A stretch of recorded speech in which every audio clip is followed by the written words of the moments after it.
It is my privilege to introduce you to my councilwoman and champion of our cause in Irving, Beth Van Dyke.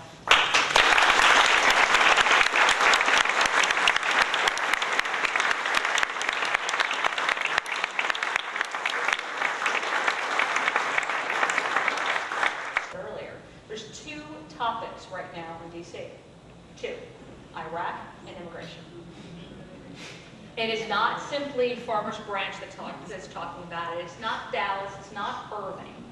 It is everybody that's talking about this issue. And it is extraordinarily important.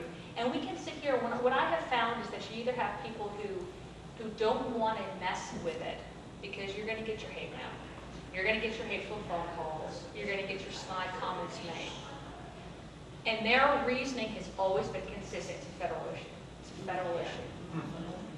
And you can argue it's a federal issue. You can argue a lot of things are, quote, federal issues. And yet, it's also our responsibility as city council members, as representatives in the state government, and in the federal government to do what we can to protect our own. Protect the people that we represent. I represent Irving. Irving is a very interesting city. We've got a lot of different demographics going on.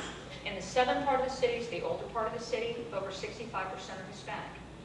According to our 2000 census, we had nearly 200,000 people. I'm sure it has grown much more than that in the last 7 years.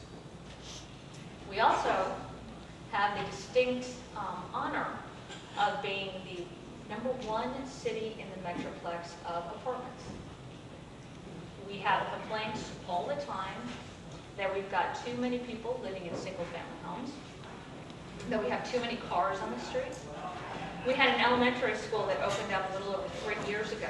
The day that this school opened, it was already overcrowded. So they look at census numbers, the school district looks at census numbers to figure out how many school children they're going to have to provide for. And then they take that and they build a school based on those numbers. Well, something's wrong here, because I'm not convinced that it was the school district that made the error. I'm thinking that the numbers were what was wrong. They've already had to put an addition on the school, and the school is already overcrowded. I'm sorry, but we can argue that that is a federal issue, because you can also say, you know what, it affects my kids, it affects my backyard, it affects our city, and therefore I'm going to take some kind of stance on it. What we have in Irving, I guess what we can talk about is what we have in Irving, why we have what we have in Irving, and what we can do better. About, let me see, how long ago was it that Farmers Branch started talking about this? I guess it was back in May or June? August of 06. August of 06. But it really started getting some traction, I think, in the spring, and really started getting some traction in the spring. Our mayor in Irving saw that Farmers Branch was getting a lot of press. They were getting a lot of ink in the paper. Not to be one-upped, he decided to come out against what Farmers Branch was doing. In fact, not only come out against what Farmers Branch was doing, but to such an extent that he was going to say, he actually called up Margarita Hernandez with the Dallas Morning News and asked her to interview him because he had another side of the story. Farmers Branch was not going to be Irving was not going to be a Farmers Branch. In fact, he read the charter, and according to his understanding, Irving welcomes all of its inhabitants, and that was his word, all of its inhabitants. So, and we should treat all of our inhabitants equally. Further escalating this debate going on in the city and bringing Irving into the national discussion on this, our mayor met with some group called Acorn. And they talked to him and they said, look, we want you to sign a letter. We want you to sign a letter saying that you will not enforce you will not allow your police to enforce federal illegal immigration laws. And he signed it. Now, but this issue in particular has really caused a strife because the majority of the council agree with him. Wow. And it is very difficult when you have, until this past election, we got one other person who was willing to take a stand on this. And there were 8 members out of 9 on our city council who wanted nothing to do with this issue, who would not even talk about this issue. They would not even bring it up on an agenda. And the city of Irving, in order to get something discussed, either the mayor puts it on the agenda or you have 3 council members who put it on an agenda. I couldn't even get another one to talk about it. I couldn't even get another person to sign on with me that they wanted to talk about this issue. So as a result, I had to wait until May, when we had, how many signatures ended up finally being there? There's over 1,000 people who signed signatures, and then we had counter petitions of people who didn't want to do anything. Generated by the mayor.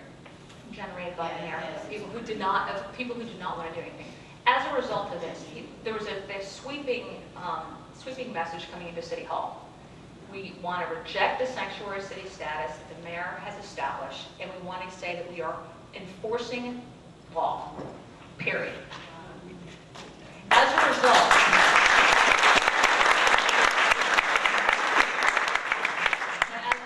of Sue and her group's work, what they were able to do was get our city manager and our police chief to start looking at other ways that we could somehow do this without it becoming a policy decision. And what they did was a system that we have now given a fancy name to. We call it CAPLIS.